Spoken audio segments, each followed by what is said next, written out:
projet Building the Next Generation of Researchers in HIV and Tuberculosis in Mali, c'est un projet financé par le Fogarty International à travers le NIH aux États-Unis, au niveau de l'Université des sciences techniques et des technologies de Bamako, à l'USTTB au Point G.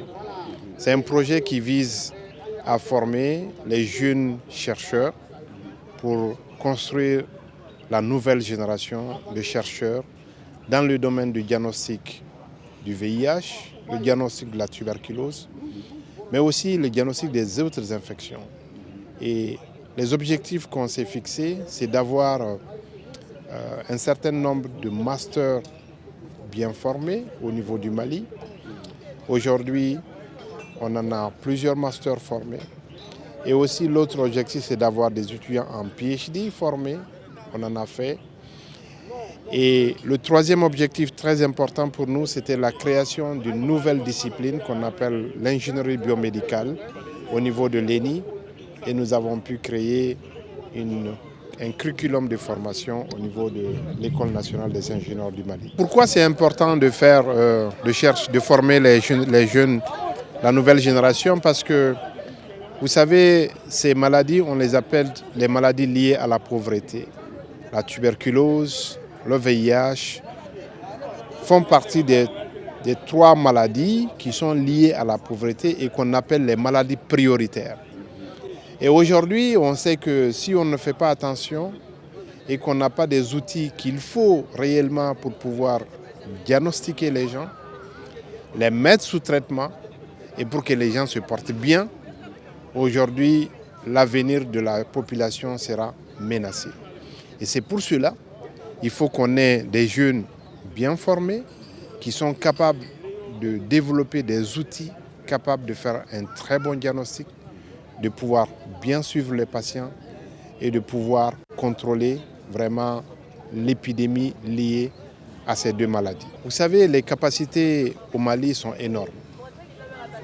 Et le Mali fait face à d'énormes difficultés en termes de diagnostic, en termes d'ingénieurs capables aujourd'hui d'assurer non seulement la maintenance des équipements dans les structures de santé, mais aussi des ingénieurs capables de développer des équipements adaptés au contexte local. Et c'est pour cela, dans le cadre de ce projet, nous avons créé une formation qui va former des Maliens.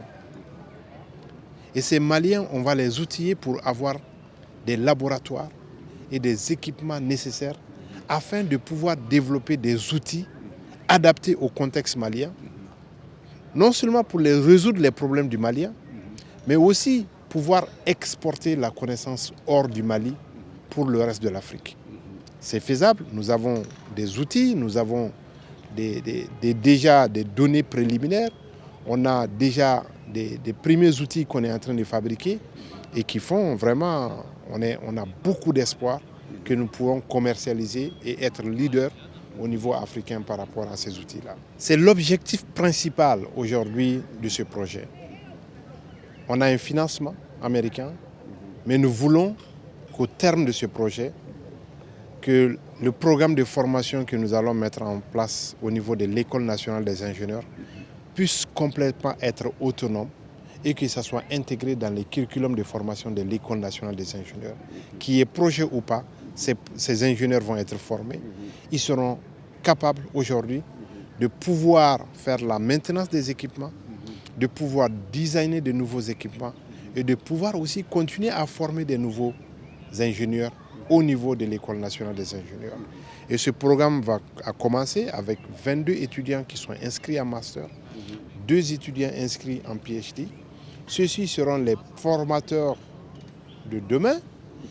Et l'année prochaine, nous allons commencer le programme de la licence à partir du bac qui va être organisé par l'ENI et nous allons pouvoir le faire. Nous avons aussi le soutien du gouvernement parce qu'on a un de nos étudiants qui est déjà recruté comme assistant au niveau de l'ENI et qui va pouvoir continuer sur les fonds du gouvernement à continuer aussi à travailler dans ce programme d'ingénierie biomédicale. C'est l'ambition qu'on se donne, on a les moyens, on a les outils, on a la capacité Je pense qu'on va le faire. Alors les acteurs clés d'abord, on va dire que c'est les chercheurs. Les chercheurs, c'est qui? C'est nous, avec nos co-investigateurs, avec les professeurs Mariam Silla, les professeurs Murphy, les autres professeurs qui accompagnent, les directions de l'ENI, le rectorat de l'université qui nous accompagne. C'est ça les premiers acteurs. Les deuxièmes acteurs, c'est les bailleurs de fonds qui financent, qui donnent de l'argent, qui nous font confiance. Et les troisièmes acteurs, c'est le gouvernement, avec tout le soutien institutionnel que le gouvernement accorde aujourd'hui. Nous avons de l'espace qui est offert par le gouvernement. Nous sommes payés par le gouvernement malien en tant que fonctionnaires de l'État pour travailler pour ces projets-là. Et aujourd'hui, on a les acteurs, donc les étudiants qui sont formés. Donc les acteurs jouent un rôle extrêmement important dans le programme de formation. Alors beaucoup de gens peuvent contribuer à l'initiative. Les professionnels de santé peuvent contribuer parce que les étudiants, ils vont aller sur le terrain dans les structures de santé pour appliquer ce qu'ils ont appris à l'école. Et ça, nous sommes très contents de voir que dans les structures de santé, nos étudiants sont accueillis les bras ouverts. Deuxième chose, c'est que les professionnels de santé, nos étudiants appliquent directement ce qu'ils ont appris. Et ça va aider les professionnels de santé. Vous savez, le monde de l'ingénieur et le monde médical se complètent. Le monde médical, c'est les personnes qui ont des problèmes. Et les ingénieurs sont les personnes qui résolvent les problèmes. Et donc, quand on a quelqu'un qui a des problèmes et quelqu'un qui résout des problèmes, c'est une bonne synergie entre les deux. Et donc, c'est pour cela, c'est une très bonne symbiose d'avoir ce programme d'ingénierie biomédicale qui va allier besoin et nécessité. On pense qu'au niveau de l'Université des sciences techniques, on a d'excellentes équipes de recherche dans différents domaines. Aujourd'hui, on est en train de parler de la virologie, de la médecine de façon globale, telle que le diagnostic du VIH et de la tuberculose. Et on fait partie, sans se tromper, vraiment des équipes leaders dans ces domaines en Afrique de l'Ouest. Et notre savoir-faire s'exporte au niveau des frontières de ce pays-là.